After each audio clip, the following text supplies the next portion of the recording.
My name is Don DeBar. I live in metropolitan New York.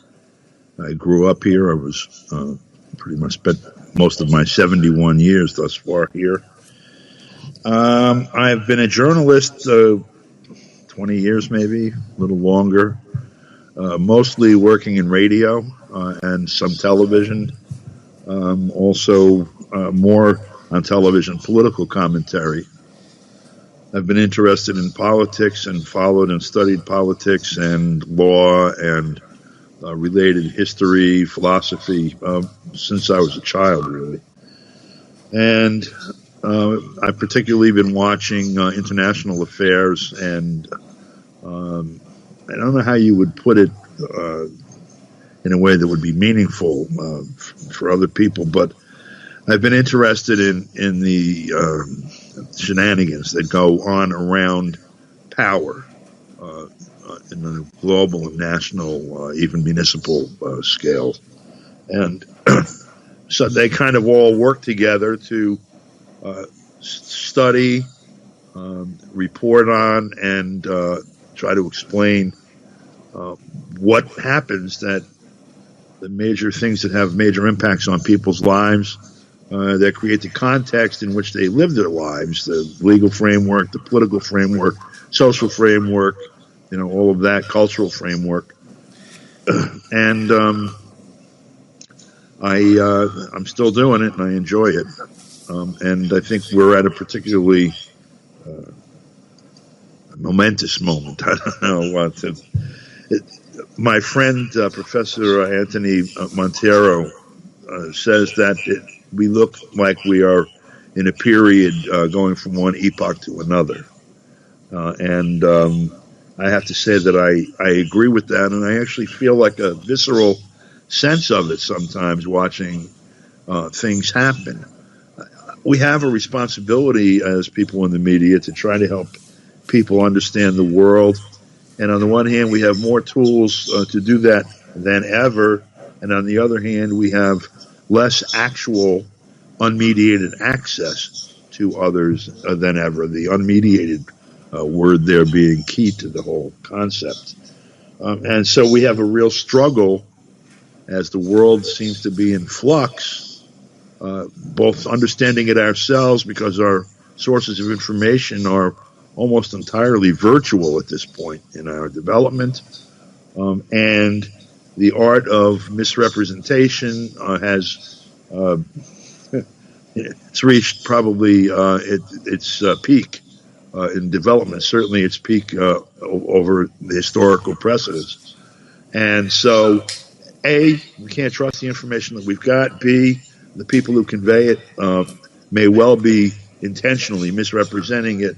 And then the thing itself that we're explaining is, although it may resemble things that have come before, is a brand new critter, and so it's not something that can be exactly predicted how it's going to behave, or even thoroughly explained as to what it is without some further study.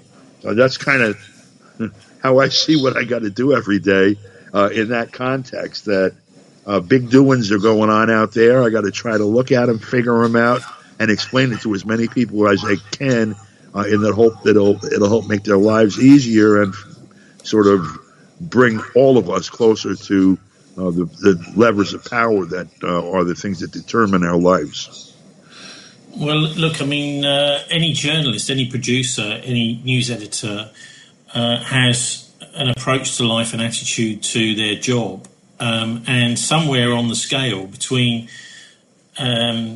working for the public, doing what the public needs, looking out for the public, being public-spirited effectively, or else working for a special interests, their own selfish career promotion, somewhere on that scale they are.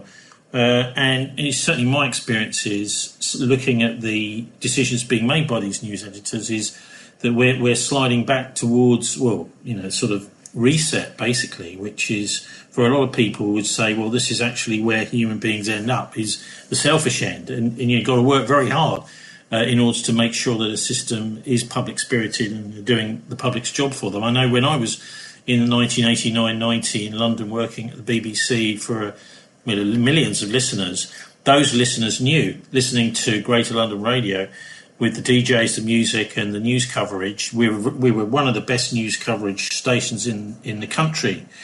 I think nobody would really disagree with that who listened to it at the time. That the listeners knew that we were working for them, and they knew that if anything was going on in London that they needed to know about, we would do our best to find it out. And we had the staff to do it, and we had that attitude, which was very independent-minded. Well, that's obviously changed massively in the decades since then. But trying to put all this into context, the technology we're working with, Don, particularly with broadcasting and film and radio, originally radio in the 1920s and the film even before that, obviously.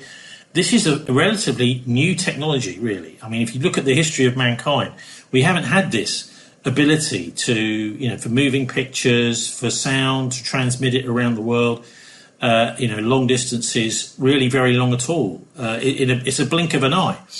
And that's so trying to put it into context, it seems to me both I was just thinking about the 1960s and 50s there's some amazing films around. There's Pandora and the Flying Dutchman from the 1950s, a Hollywood film, and Dr. Strangelove. These sorts of things were being churned out.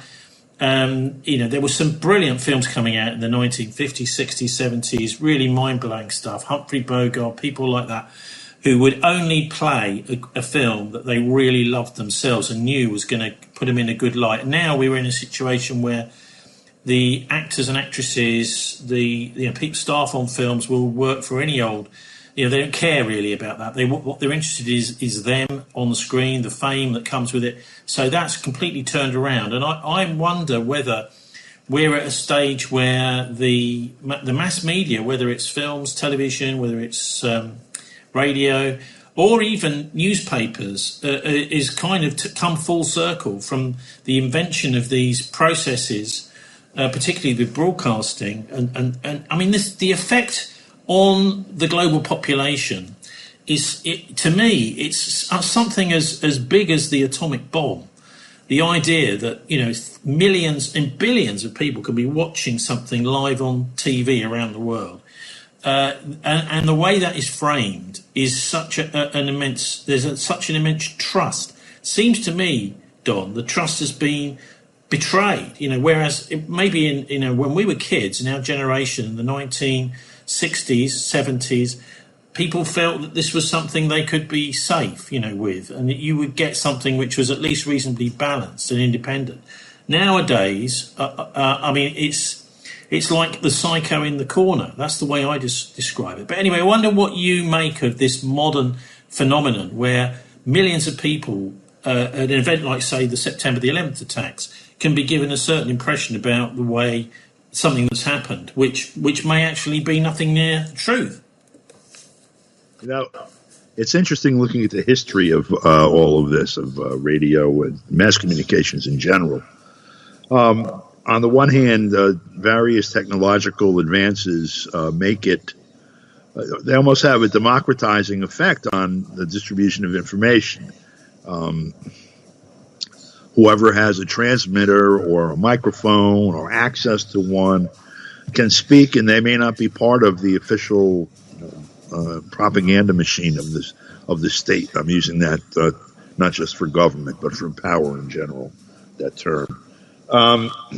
Radio, commercially viable, technologically speaking, radio, appears in the early 20th century, maybe by the 1920s or thereabouts. You start to hear like a cacophony of voices on the air. The technical discord, I guess, or just the disorganization, people stepping on each other's signals and whatnot, enable the federal government in the United States, the FCC, to establish the Federal Communications Commission, which in turn allowed for regulation, ostensibly for technical purposes, but there was immediately standards of behavior that would be tolerated, words that couldn't be said, ideas that couldn't be communicated, through the mass media, even though this was available. For example, this is the first time in history that someone could get in front of a device and communicate to the members of the working class the ideas of Karl Marx and Frederick Engels and a host of others, and yet you could not do that.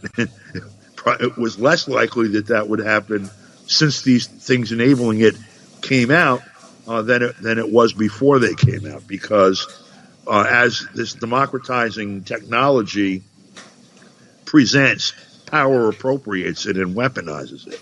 And we've seen that happen with mass media from one technical, crescendo to another. When we saw television, well, film, you had film. There was independent film first, and you end up with a film code where you can't even sit on a bed without your feet touching the ground. It's a pervasive censorship. In other words, television, likewise, the same thing.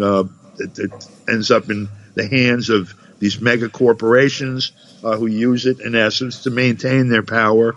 The internet is invented as basically a part of the military infrastructure from the Defense Advanced Research Projects Agency, DARPA. In fact, it was called DARPANET, the internet at its beginning. When it is made available to the people suddenly realize they can talk to each other all over the world at no cost, and organize groups and do things together. Also, as they strung cable television wires across the United States, media activists who had been watching for the previous 60 or 70 years of the development of mass communications realized the streets they're stringing the wires on belong to the public, and they don't have an inherent right to string those wires. And so if you're going to be granted the right or a permit to string the wires, you have to pay the public for that. And they demanded that they pay, aside from paying fees to help provide services at the municipal and county level here, they would also provide a TV studio and staff and equipment to teach people how to use television and speak to each other. And we had a blossoming of what was known as public access television over a period from the mid-'70s, I'd say, up until when the internet really kind of took over, the YouTube age or whatever. These things have sort of just operated under their, they're all capital intensive in terms of development, particularly beginning with television.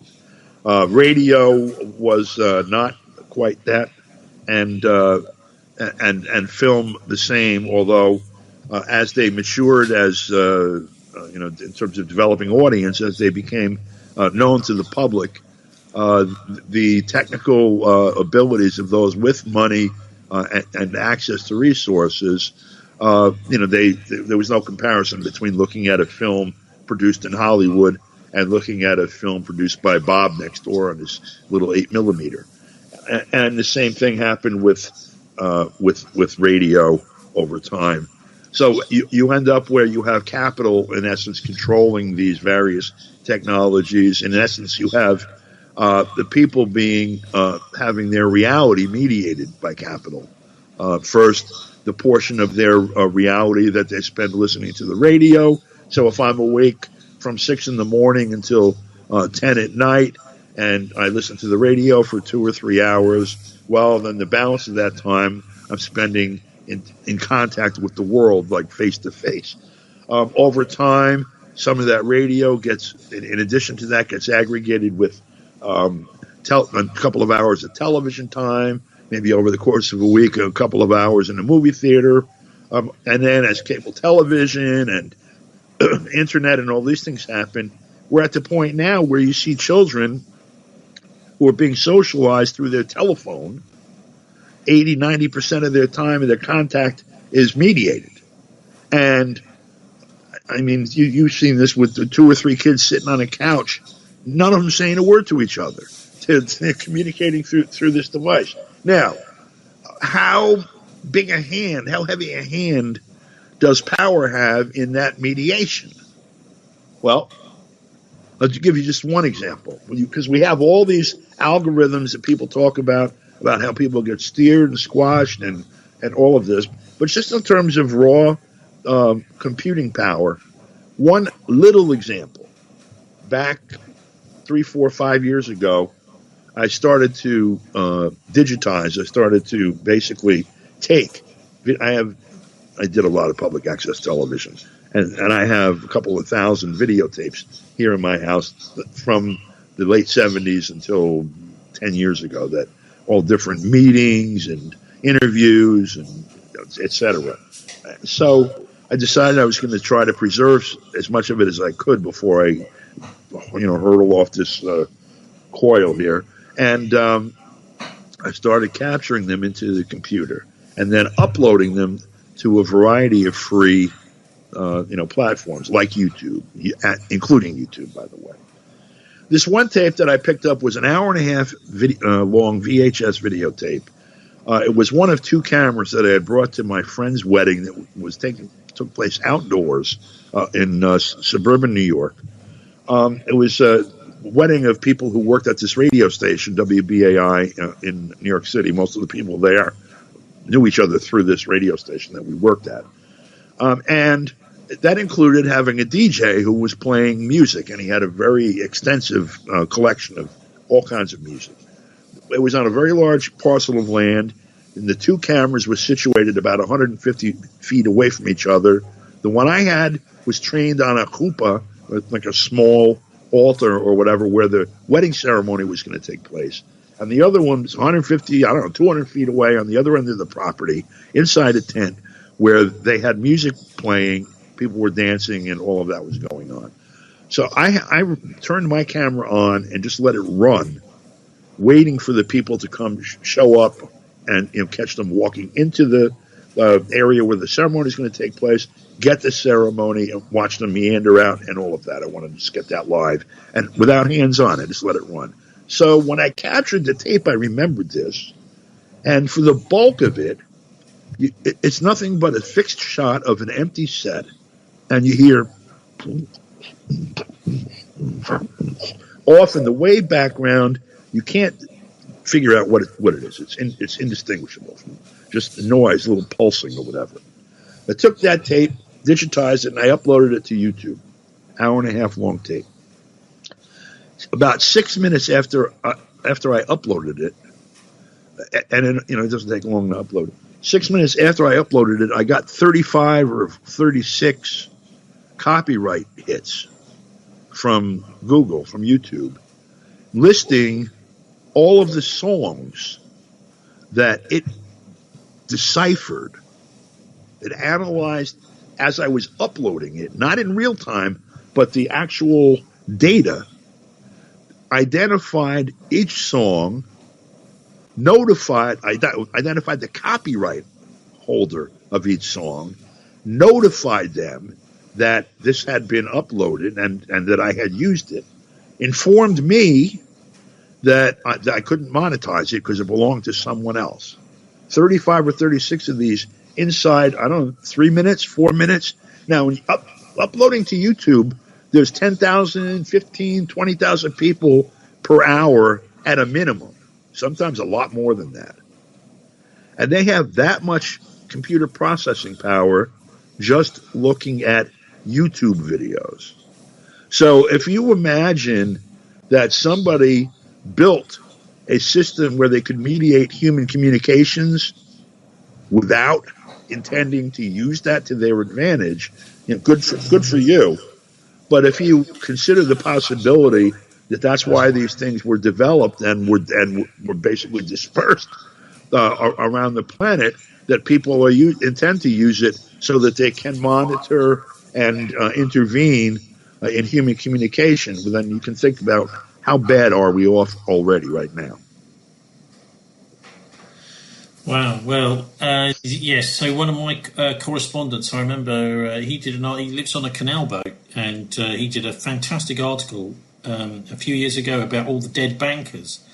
It was a whole spate of so-called suicides, almost certainly systematic murder of loads of. This is around about 2017, 2018, I think it was. And he also did a little piece saying this is where Google for the last 2 days has been testing its war algorithm.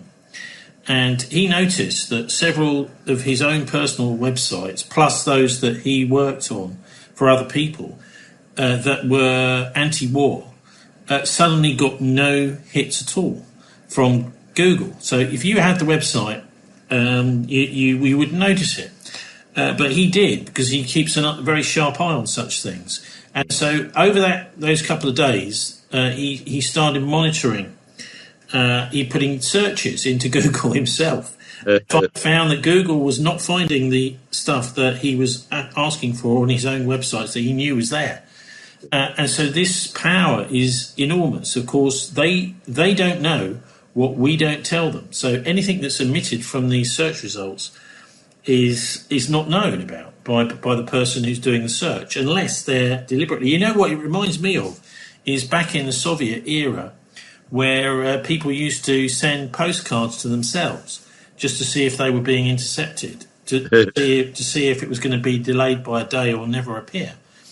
And so that's what we're dealing with these algorithms. And there doesn't seem to be any kind of attempt to regulate this whatsoever. This is seen as a private commercial secret. We're also seeing the stealing of literally billions and billions of words of information by these AI companies. And recently, I think it was OpenAI Sam Altman who was grilled by Tucker Carlson, suggesting that maybe did you bump off that developer that was blowing the whistle, saying you were deliberately stealing millions and millions of, possibly billions of dollars, pounds worth of people's copyright information to train your AI. So this is a murky world. The internet has seemed to have, it started off with this sort of dream of being a free, the whole Usenet thing, which was taken up by Google and then shut down, effectively, the old news groups, which I used to use back in the 1990s. So it's turned into this sort of tech giant's playground, it seems.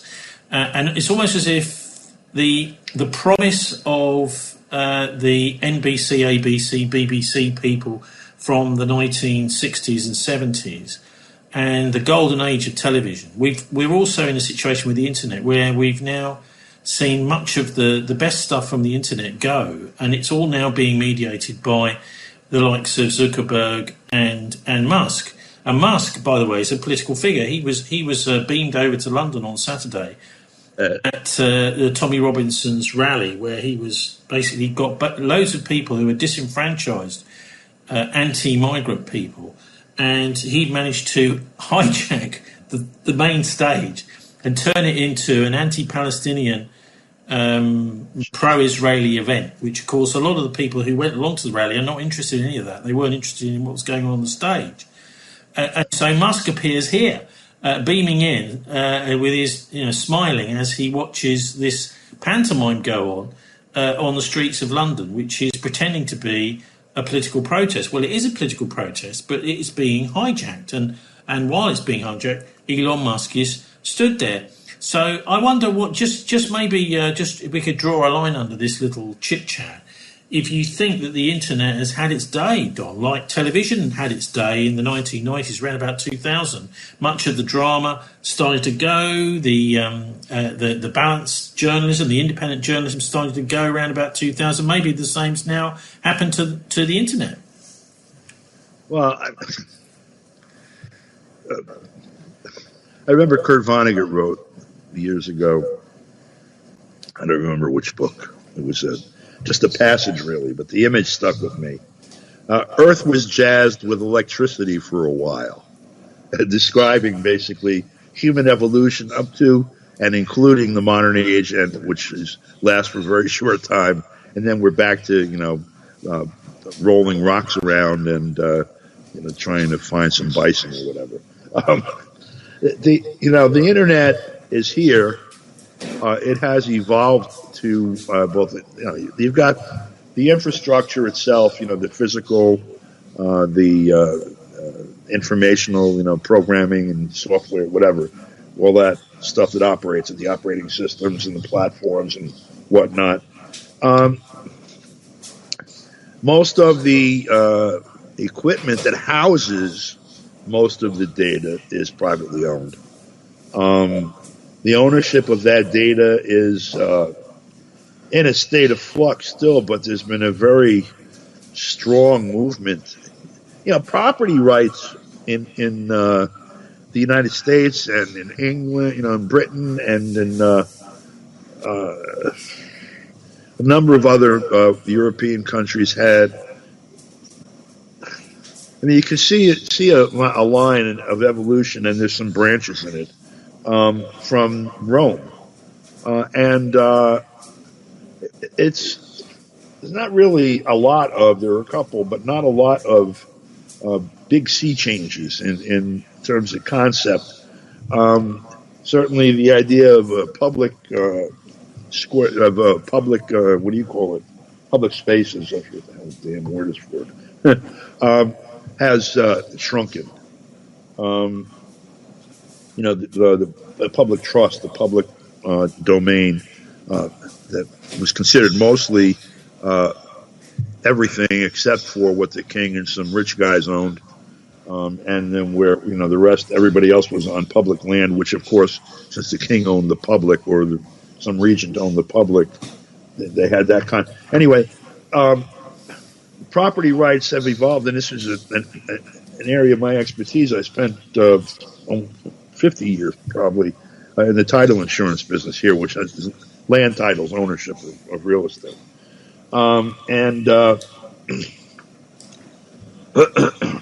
The intellectual property rights, such as copyright and trademark and all of that were at different points in time, where there are different rapid changes of technology, you would see some accompanying changes in legal thinking and practice and in cases interpreting laws that were older, but reinterpreting them to sort of accommodate to the new environment, whatever. But nothing like we've seen. For example, the movie It's a Wonderful Life. Jimmy Stewart and Bedford Falls. They have, that was in the public domain along with a lot of other stuff up until, 5-10 years ago, and they suddenly are not. Some corporation owns them, and so you don't have access to these things. The reason I'm bringing this up is the internet was like a Wild West when it first was connected. People, if you had some technological skills or technician's skills, you could capture, record a record off the record that you bought at the store for $3 10 years ago, and put it on a website or send it around by email and mass distribute it. And no one could really do anything about it. And then Congress and everybody started having hearings because the owners of the under the old paradigm, were basically, and even the people who owned or thought they owned the copyrights to all this music, that they insisted that the manufacturers stop making this equipment that was accessible to the public unless they could safeguard against their property being converted by members of the public and shared without them getting a piece of it. There was ASCAP. I don't know if you're familiar with ASCAP or BMI or these different entities that for years, I write a song, I have publishing rights to it, somebody records it, they have recording rights to it, and then somebody plays it on the radio, and they're selling advertising space on their radio show while they play my music. Well, I'm supposed to get paid. I'm not. This is mine. I own it, and I copyright it. You file with the government office, and the government says, "Yeah, you're the owner of this." The song itself, or this recording of the song, this performance of the song, whatever.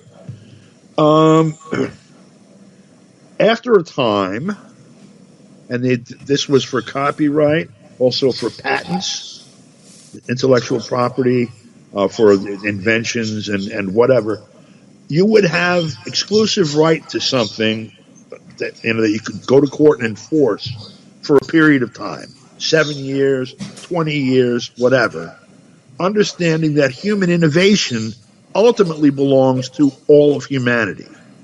That because some guy invented the wheel 200,000 years ago, his heir shouldn't be sitting on top of half of the land on the planet while the rest of us have to bob offshore because we were born after this guy invented the wheel. And so after a period of time of getting to live off the fat of the land, the wheel now belongs to everybody. Next innovation, please. Well, they started undoing that stuff. And once they secured or began to secure control, they meaning I don't know who, power, capital.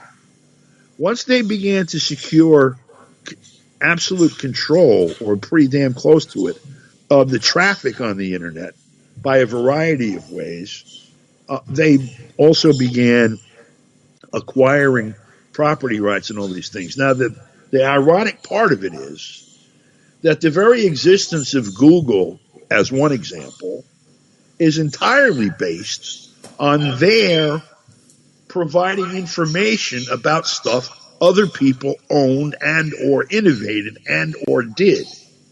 They were nothing more than an index to what information was available on the internet.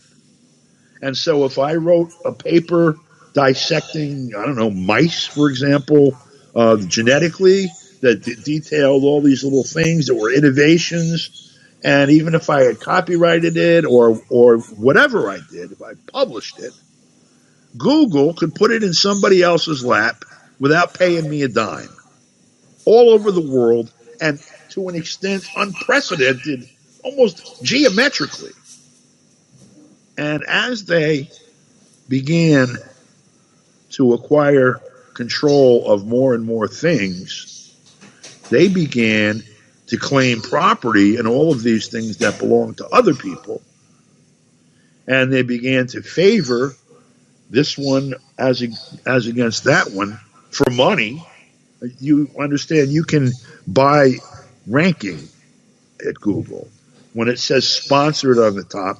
And I don't think they're going to have to put that much longer. And I'm not sure everything that doesn't say sponsored isn't placed because of a fee either. But the control of what's, in essence, humanity's memory and humanity's conscious mind, and then humanity's eyes and ears, is concentrated in a way that was unimaginable even 20 or 30 years ago. I mean, okay, maybe Zamyatin imagined it, 100 years ago, or Orwell or whomever. But and just in terms of, I marvel at driving in my car with a GPS. I make a turn, the GPS tells me to make a left turn, and I go straight. I'm not 10 feet past that, and it's recalculating a route. It knows the names of all the streets. It knows where I am. It adjusts its estimate of my arrival based on how fast I'm going at the moment. And if it was doing that for me, I'd say, wow, that's remarkable. They could use that for a cruise missile, which is what they developed it for. But you got millions and millions of people all over the planet doing that, and this system is processing all of that too. This has never existed before. This entire infrastructure has never existed before, and now they're taking this step, or have taken this step, and we're learning that they've taken the step of letting it operate itself in a lot of ways. A frightening level. Mm-hmm. What you're describing is, it seems to me, is a way to prohibit innovation. If you're not going to get the reward, I can remember probably around about 2000, the singer-songwriter Peter Gabriel saying exactly this, saying, well, look, if we can no longer control, this industry is going to die, and it basically has died. For people who are musicians, they really the only way as I know you are too, the only way to really make it these days is if you get yourself a massive concert tour, if you get picked up by one of the big distributors of online music downloads, that sort of thing. But the main thing is actually getting on a big stage in front of a big audience, then you can make a few bob. Other than that, you get some brilliant musicians around, but there is no system that rewards what they're doing in the way that things used to happen. So in a way, what it's doing is it's just saying, well, just forget this. This is just going to be a hobby for you, even if you're one of the best musicians in the world. You may as well just go and work down the local burger bar. Yeah. Go downtown, wherever you are, with a pad, make a list of every shop that you see, what they do. Go home or just sit on a bench somewhere with your little handheld and go to Amazon and, look at, candy canes, strawberry cake, fender for a 1956 Chevy, guitar, etc. Whatever it is that you see there, think about how many people are not going to any of these shops anymore. I mean, the whole political economy has changed. The whole economic infrastructure is based on what came before, and it's a child and a product of what came before. But it seems to be also like standing above it and not upon it. It's something very new, and yet there's this dialectical aspect to it. In that, what looks to me, I mean, for whatever the hell I know, it looks to me like they're using it. At the end of the day, when this is fully expressed, if that's allowed to happen, you're going to have an updated, technologically capable form of feudalism. Everything will be owned by a small group of people, I guess, or I don't know, maybe the machines will own it, but yet a small group of people. The rest of us that remain, we don't really have any control over resource allocation. We would be relying on the benevolence or beneficence of whoever is in charge of resource allocation. If they decide to manage the population from one to small, I mean, there are all these paranoid, I would say paranoid psychotic, but paranoid theories about what's happening, and yet it corresponds so closely to the reality that it's difficult to dismiss them out of hand, or even to dismiss them at all.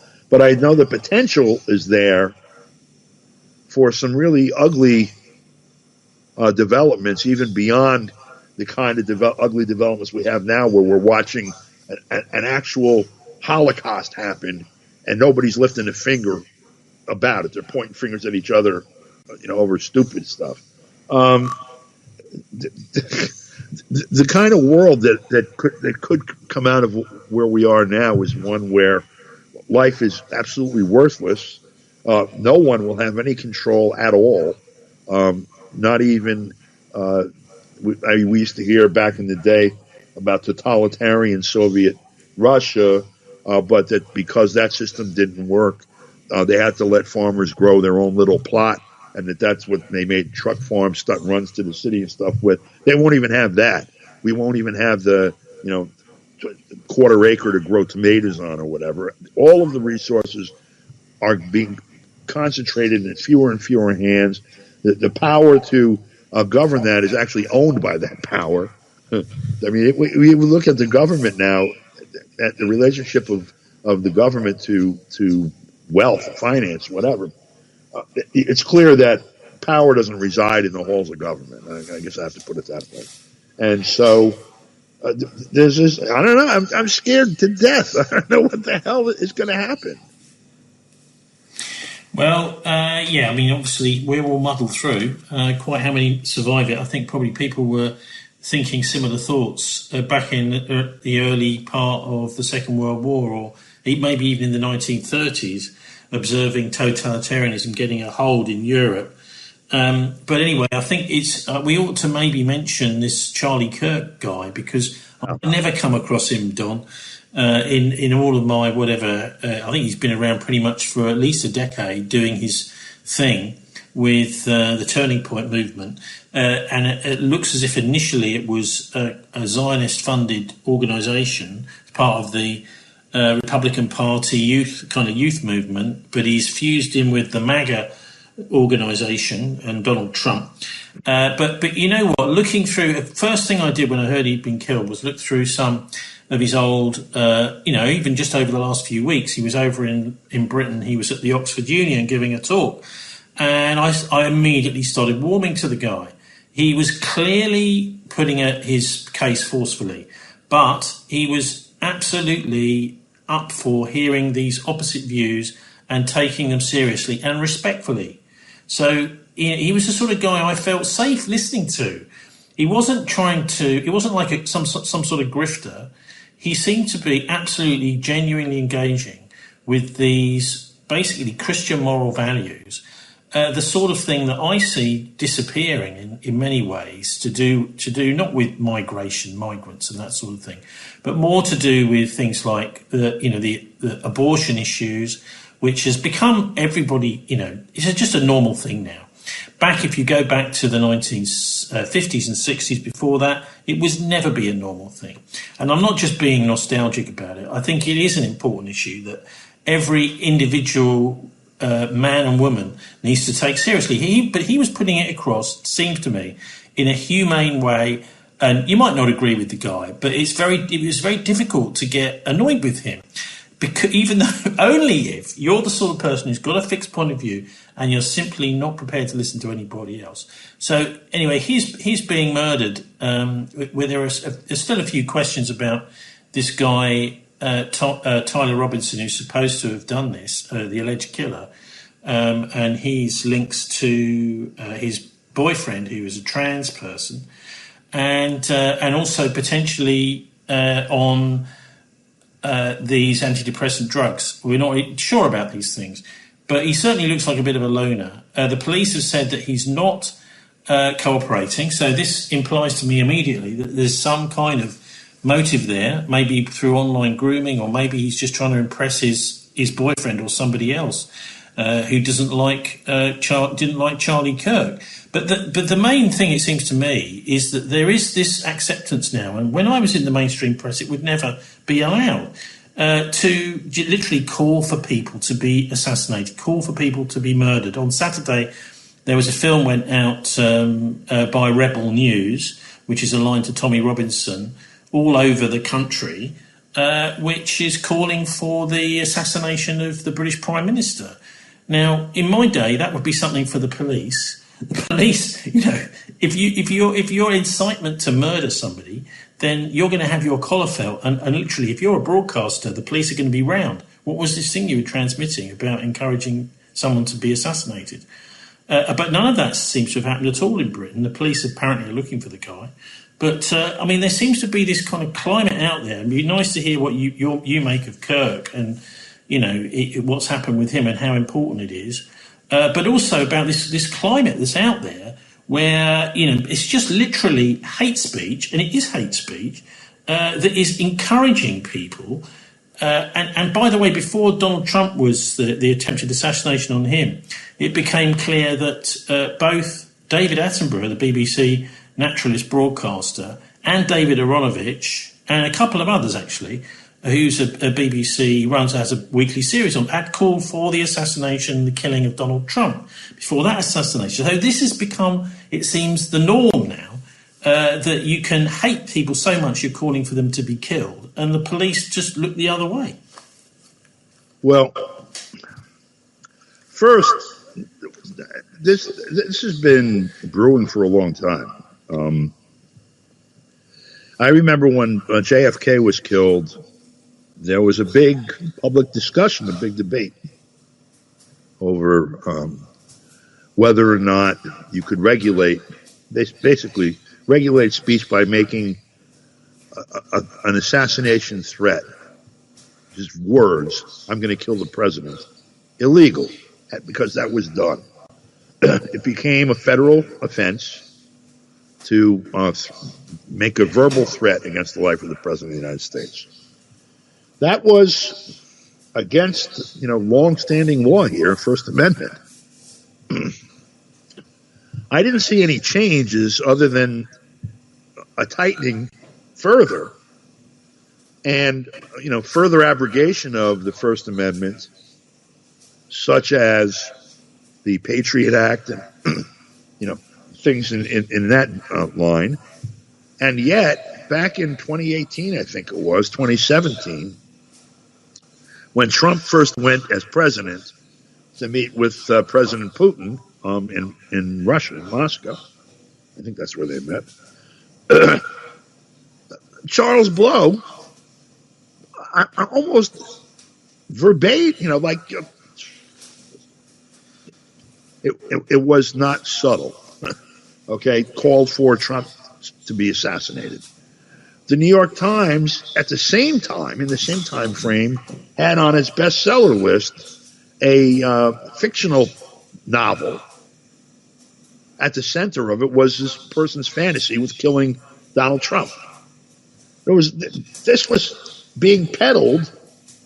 So, all right, well, we described that we have this network of wires and silicon and whatever the hell else it is, pushing air around and imagery that helps portray a picture of and soundtrack of the world for millions and millions of people around the world on a daily basis.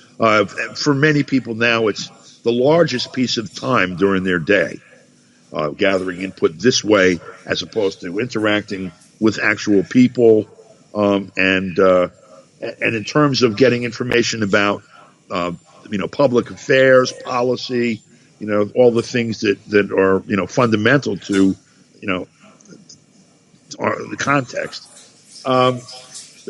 Like 100% or more comes through these means. Very few people, if you go to in any kind of a government meeting, show up on the regular. Most of the time, if you go, you'll see the people there are there on a particular issue of concern to them, and they're activists on that issue. But in terms of self-government, the very utterance of the word in the United States is laughable. The people do not govern themselves. We are governed, and with very little to no input in that. The annual ritual of voting for one of two candidates who have been selected outside of the control of something like 85% of the voters, again, it's not self-government. So when you have a situation where the people have to be motivated to do something or other because some change has to take place culturally, I don't know, even physically, and you get a lot of people that show up over here or something, then in order to do that, the means of communicating these ideas are utilized. We got to rally people so that the government can have permission to attack Iraq and not worry about some kind of dissent or uprising at home. And so wall to wall, you have like after the September 11th plane events, you have every TV station, every radio station broadcasting the same broadcast, soldier, country, duty, yada, yada, yada, yada, yada, yada, yada. They can wheel that out anytime they want. Okay, well, now you have a situation where the bulk of the citizenry, the bulk of the people, I won't use that distinction, the bulk of the people within a particular piece of geography are they're scared to death. Their living situation is very tenuous. Many millions in the United States alone are, weeks from being evicted or foreclosed or both from their homes. and there are millions of homeless here, as an example that, yes, this can happen to you. Millions and hundred, maybe more million, no medical care, and no means to obtain it. And then for many of those and for those with medical care, massive public relations efforts, and God knows how the hell else they do it, to tell people that, well, forget medicine, eat this herb and, drink this tincture of oil, something or other, and it'll cure your cancer. Don't worry about chemotherapy that you can't afford. No, it's a mess. And so what happens? If people are desperate and they're scared, they're being fed. You either belong to the pro-Trump or the anti-Trump cohort, for example. You're either a Democrat or a Republican, for example. You're either a Christian white this or a black something that or whatever, for example. In other words, it's divided across the board, and all of the time the media is exciting differences and hostilities between every I mean, it's almost like there's a cohort for each and every social security number in this country. And so every little thing that happens, you don't need to do an MK Ultra to get somebody to kill this guy when it's going to happen anyway. Whether they kill this guy, was this the Night of Long Knives, and they were somebody who was utilizing the so-called MAGA movement, was afraid that he's a potential leader who will have power in his own hands, contrary to the power that's currently manipulating it. Maybe. Or what happens is all this chaotic crap that's a consequence of a crappy situation just occurs, and those who are in power are in a position to observe it and to take advantage of it and to manipulate the fallout and the interpretation of it by everybody else. So for me, it's like a fool's errand to try to figure a lot of the things out that people are working on, like, well, was it this group did that and signed this, and here's a check that shows this guy got paid to this. Yet all of that's fine, but without that, this would still be going on, because the fundamental problems are here, and that's the real source of the big problem. The people are in a desperate situation. They cannot be ruled in the old ways. The rulers cannot rule in the old ways, and they are ruling in a new way. And the power that the technology has afforded them is unprecedented, and perhaps even was inconceivable 100 years ago. Now, what do we do with that? I don't know. Who was this guy in that whole mix? Some guy. He had a bunch of people. He was influential. You got all kinds of people that are influential, This is a dead one. Did you see his wife's speech, the little press conference that she threw? Yeah. That scared the hell out of me. Okay. But if you think about it in the big picture, Well, hang on, Don. Why? Why did it scare you? Okay. I'm looking at it like as a media product, right? She's standing in his office next to his empty chair. I mean, that's the one you saw, right? And she speaks about. I mean, and she's obviously, look, he should not have been killed. Let me be clear about that. And I don't get any joy out of it at all. Okay, and I don't begrudge her as a human being grieving for her husband. But watching that, this was on Fox like over and over. Okay, no matter what I'd say or do, or you'd say or do, no matter how important it was to humanity, Fox ain't just going to put us on television. There's a purpose to it. She's saying, some of it right, some of it scary to me, his work was very important, and then her delivery was also interesting anyway. And I am going to continue it. I will make sure that his work is accomplished or something. The whole thing to me, it just wasn't Lurleen Wallace. I don't know if you know who that is here.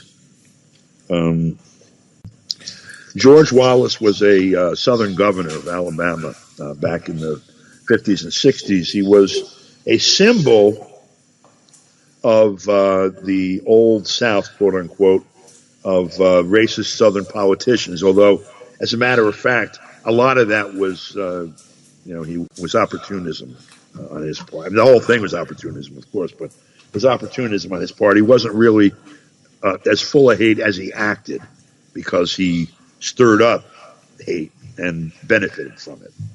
But he was the governor of Alabama. He stood in the doorway of school to prevent it from being desegregated, all this kind of stuff. And then he was looking towards the presidency, and all of a sudden he was term limited out. They changed the Constitution in Alabama so that you could only be governor for 2 or 3 terms. I don't remember what it was, but he reached the limit. So what did he do? Lurleen Wallace, who no one had ever heard of, his wife, ran for governor. He stood next to her and said, I will be helping her govern the whole way. And she got elected. And she was governor for 2 terms, and then he ran for president. So Lurleen Wallace in American politics is, basically governing by spousal proxy or whatever. That's what the term means. At least it does to people. Well, it sounds a bit feudal. Yeah, like you were saying. Yeah, it is, exactly. Feudal as in feudalism, not feudal as in pointless. Right. Yeah. Anyway, let's get down to Donald Trump's visit to Britain, because I certainly sense since Putin's visit and the way it went down, which was an amazing thing to see, these European leaders all flying over, almost like fawning over the great emperor. We've now got the British, people like Richard Kemp and Hamish de Bretton-Gordon, military, ex-military, if you want to call them that, MI6 characters, doing everything they can to hate on Putin and Russia and to keep this war in Ukraine going, even though militarily the Ukrainian army is pretty much crumbling. Right. And but I mean, it seems to me the Kissinger doctrine or something has kicked in the United States under Trump, where they're saying, well, actually, this is crazy. This is a very powerful nuclear-armed country. Henry, when he was around, was whispering in people's ears, do not take on a nuclear-armed state. And so it seems to be an important meeting, actually, that Trump comes over to the UK. I wonder whether you think that maybe the United States administration has grown a pair, and I'm not saying in any way that positively over what's going on in Gaza, but at least it may be less likely that Europe and the United States have some sort of nuclear exchange with the Russians, because that to me, that is where it's gone beyond the whole sort of scare tactics and saber rattling. There have been specific attacks with these long-range missiles during Biden last year and 24, and then now it looks as if that is starting to calm down a little bit with Trump. So anyway, the dynamics between Europe and the United States, it's like the United States was the little puppy dog of Europe for centuries. Obviously, there was a degree of independence. But now it looks as if the European powers the Americans have just about beginning to slip the leash. Yeah. Well, first of all, the visit to Britain and all the symbolic, the carriages, and I don't give that any value. I don't understand the value in it. People discuss this, and I'm glad they enjoyed discussing it. It's not something that I pay much attention. Well, I'll tell you what I think is its status, its snobbiness. Status is all it's about, really. Yeah. It's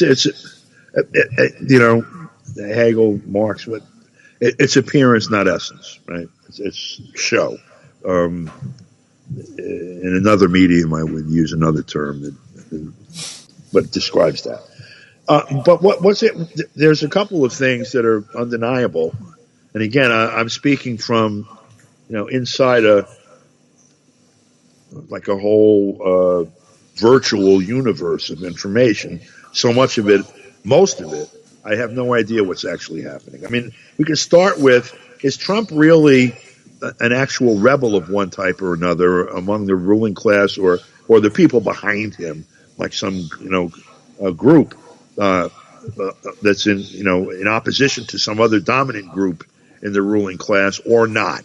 Is this all a show for us out here to fight with each other over, to have a little hope, for someone like me to make all kinds of sort of gymnastics intellectually or rhetorically to explain, well, yeah, Trump did drop that big bomb over here, but what he's doing is trying to find enough space so he can make peace over there, and he's got to deal with these guys, so he's got to let Israel go crazy over here, but he's trying to not have a nuclear war with Russia first, and so we got to prioritize. There's a whole bunch of stuff that, I find myself having to get to the point where I have to decide what reality is long enough to decide what I think needs to be done, to decide what I can do to help move it along, or I'm going to be completely immersed in somebody else's cartoon.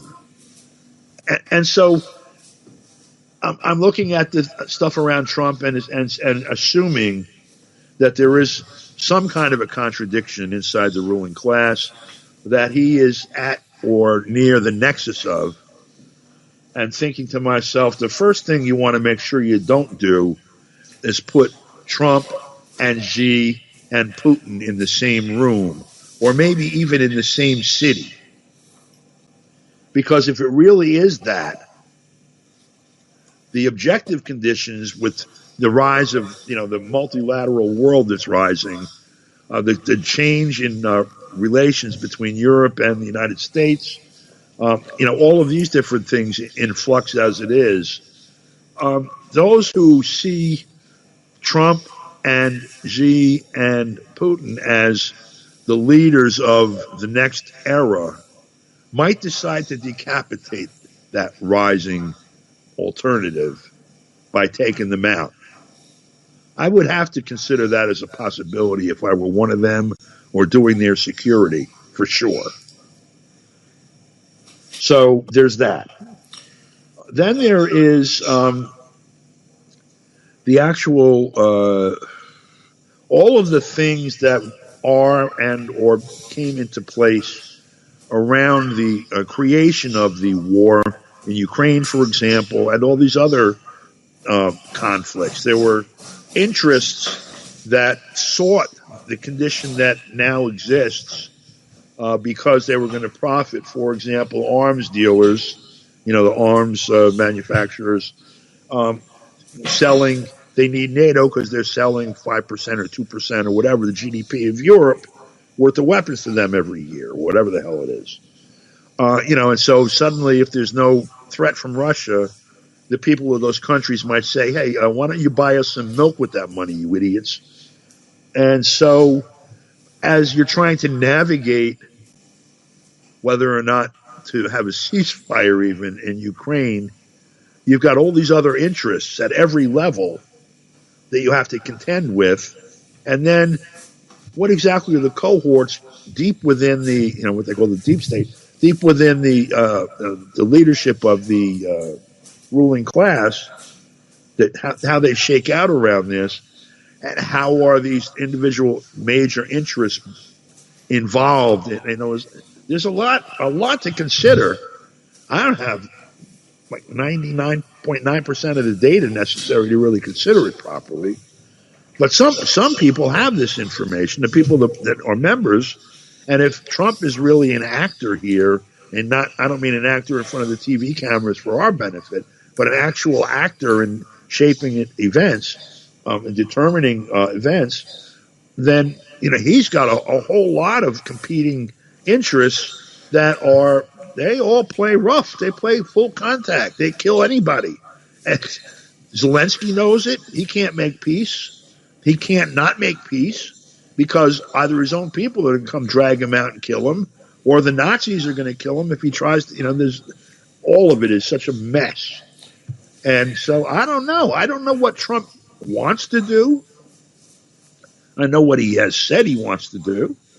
The reason that I preferred him over the other candidates both times that he ran, and in the all three times that he ran, was because out of all of them, he's the only one that actually said, let alone forget what he intends. The others didn't even say, let's not have a war with Russia. It's a stupid idea to get into a war with somebody with nuclear weapons. The idea, by the way, let's not have a war because there's no reason to have a war. He even went there. None of them say any of that. So that's what we're left to work with, though. I mean, that's all, and it's pretty meager, to tell the truth. Yeah, well, I know you're right. Yeah, so you're basically like, democracy is down to the least worst candidate that's being put forward. But the thing with Donald Trump is he's not in with this Bilderberger elite, which I like to follow. I find them, because you've got this nexus there of European aristocracy, you've got your Goldman Sachs, the senior people, the backers of the Obama and Clinton election campaigns. You've got your oil companies, you've got your Rupert Murdoch's general manager in that little nexus, which was also started in the 1950s. And right for the first 20 years was chaired by a former SS officer, Prince Bernhard of the Netherlands. I mean, this, to me, this is this. We were talking about status earlier. His status. This is, and in fact, I remember The Economist one Christmas. I think it was in maybe the late 1980s or 1990s, for their Christmas edition when the editor was off. They had a piece in there saying that it was looking at all these different think tanks, and when you have been invited to the Bilderberg, you have arrived. So this is they say they used a bit of Latin, said ne plus ultra, nothing above this. So we've got the modern. It used to be a David Rockefeller thing. It's now a Peter Thiel thing. So it's gone from oil and banking to the new form of banking is digital money, and also, of course, social media, which Thiel funds, and accelerationism, which is this Thiel's philosophy. And amazing to see him last year doing this bizarre interview about the end of the world, the Book of Revelation, this sort of thing, which to me, looking at him, it looked to me as if he was just trying to occupy that space, because he knew that people thought that he was involved in perpetrating the end of the world as an accelerationist. So anyway, the point is that Trump is outside that circle. He's very much outside that circle. And I'm not even sure he wants to be in there. He's somebody who I think you could pretty much say is, with the help of the mafia, he's his own, he says he honestly does say what he thinks. And I rather like the humour that comes with it, even if it is dark humour, and even if it sits alongside this horrific genocide that he's backing for whatever reason, probably blackmail. But anyway, I'd just like to round up by asking you about what you think of the relationship between Europe and America. I was hinting just now about the slipping of the leash, and I want, because they have been absolutely aligned right the way through First World War, Second World War, up till now. There's been this Euro-America power block in the world. Very tight, what they call the special relationship. But there is clearly, Trump is rubbing these people up the wrong way. Actually, I think it's the right way, because I think our European friends, the European Commission, Brussels, basically, NATO, the unelected European Commission, and the barely elected Labour government we've got in Britain, they don't like Trump. They really don't. It's quite obvious. And they don't like the fact that he's not going along with the Ukraine war. And they actually pretend to not like what he's doing in Palestine, although I think they probably do. But anyway, it just seems to me that there has been some genuine shift with Donald Trump. It may be it's only a blip with this relationship with Europe, Don. Yeah, I mean, I think he's a product of the fact that things are shifting already. I don't mean him personally, but his candidacy, his assessment that he could be elected, saying what he said and doing what he's done. because the conditions have changed. Whether evolutionary, revolutionary, whatever, the aggregation of things over the passage of time, you have these, sea changes in society. The relationship between the U.S. and Europe is, of course, this was indigenous. There were people that were indigenous to this place that lived here by the tens of millions, and the Europeans came here and slaughtered them and stole it, in essence, as was done around the world by Europeans, particularly the UK, Spain, France, to a lesser degree, sort of the Netherlands and others. That was one of the big items in Hitler's complaint box when he was penning his little tome in the early 20s in his jail cell, was that all the colonies had been taken already. And there was nobody left for Germany to climb on top of. I just got to chip in quickly, because we were just discussing last week how interesting it was that the colonisation of in 1492 with Columbus and 1497 with John Cabot in North America.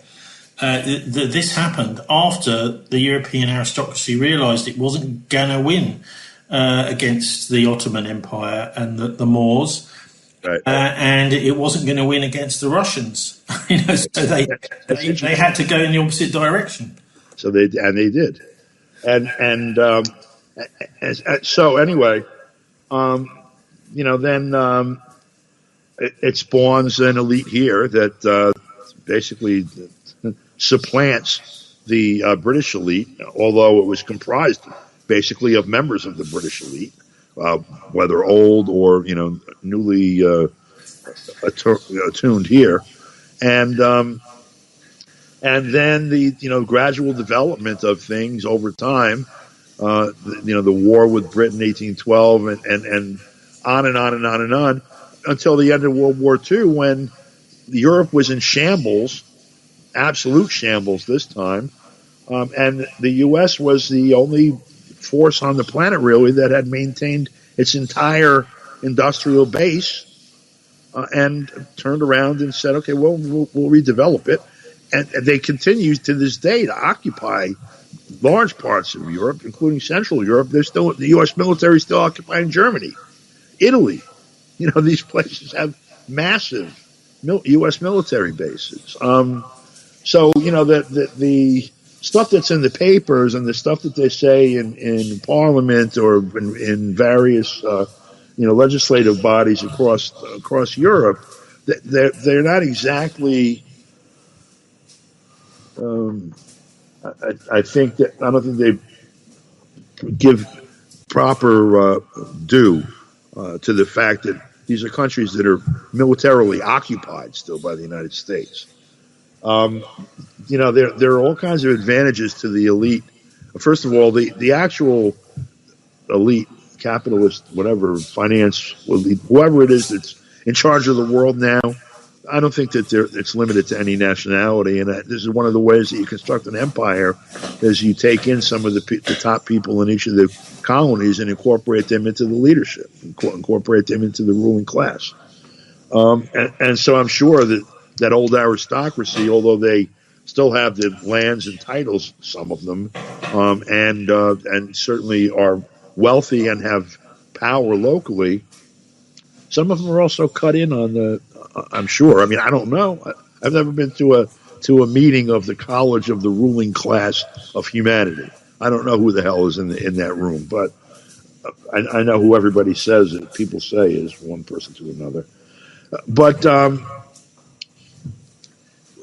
United States made policy for Europe and for a good part of Asia, succeeded to the becoming the colonial power for the colonies of all these different places. We ended up taking over, in essence, colonies of most of the other European powers, and those that were in the Western Hemisphere, with the exception of the British and Dutch. And in many ways, we still have control of those anyway. So what's happening now is just a refinement of it, I think. And I think Trump is operating in that confine. On the one hand, he's saying, well, you guys have your own army. On the other hand, he's got the military contractors and everybody here that are used to sucking the blood of Europe through the military, saying, okay, well, tell you what, you guys will keep NATO. You up your cut of your GDP that's going to be spent on NATO. So we're going to up our sales, basically, of our weapons to you guys, but you can do what you want with them. I think that's kind of the relationship in terms of the military that he's throwing out there. I think, well, he's doing something similar with AI too, isn't he? There's all these big Microsoft AI contracts apparently just suddenly popped up today, being signed. Yeah, there's a whole lot of stuff. Okay, Don, if you could just wind up with your whereabouts people can find you, etc. Okay, so you can find me on Facebook. It's Don DeBar, D as in David, O, N as in Nancy, D as in David, E, B as in Bob, A-R. Don DeBar at Facebook. At Don DeBar, one word, on Twitter. On YouTube, Don DeBar. On Truth Social, the Trump Twitter, same. And if you Google my name, you'll see other stuff. Okay, Don DeBar, thanks very much for joining us. Thank you, Tony. Appreciate it. It's always a pleasure to speak with you.